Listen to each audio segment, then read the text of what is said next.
Favourite monster of this season? I think probably the Aeschna.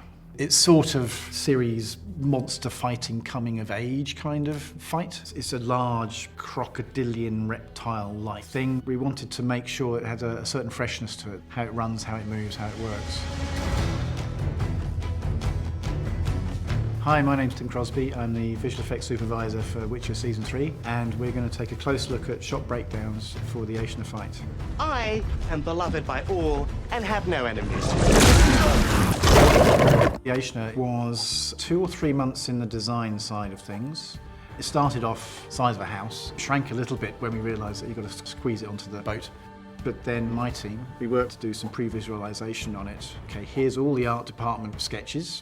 Here's how it might look in different poses. Let's start building a CG model of it and start doing some motion tests to see how could it move. Is it going to be sort of like a sinuous move? Is it able to jump? Can it climb up things? What limitations might there be? So there was a certain amount of reptilian, crocodilian feeling for it because we wanted it to have weight. But it also came down, I think, to the talent of the artists giving it life through animation. There's muscle systems and other bits and pieces that are now involved in creating these monsters these days, which is something that when I first started back in the late 90s, well, it didn't really exist. It was a sort of, you had to animate things very, very carefully. Every jiggle was animated. Now we're able to use systems that are able to semi-automate a lot of that. Thank heavens. Otherwise, we'd still be going in post, I think. Swords! I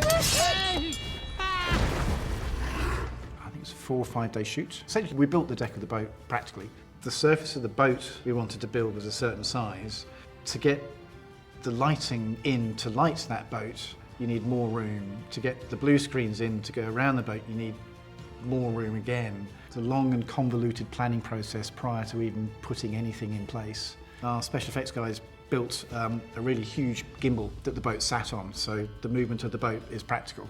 So every time you sort of like see people wandering around and you actually see things swinging, that's because of the gimbal that we were sitting on.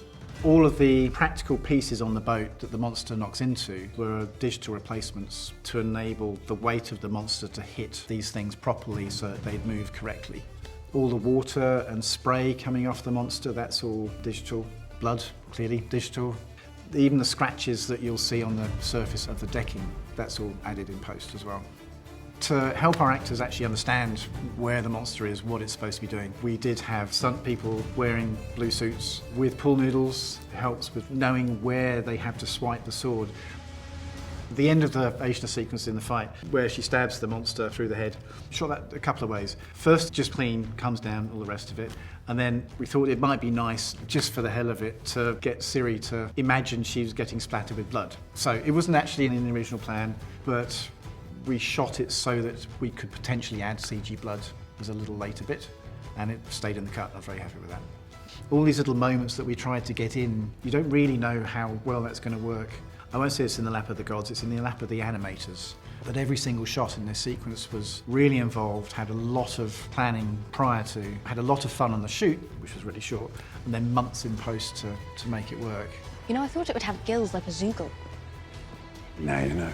Thank you for watching, and for more stories about The Witcher Season 3, head to todum.com.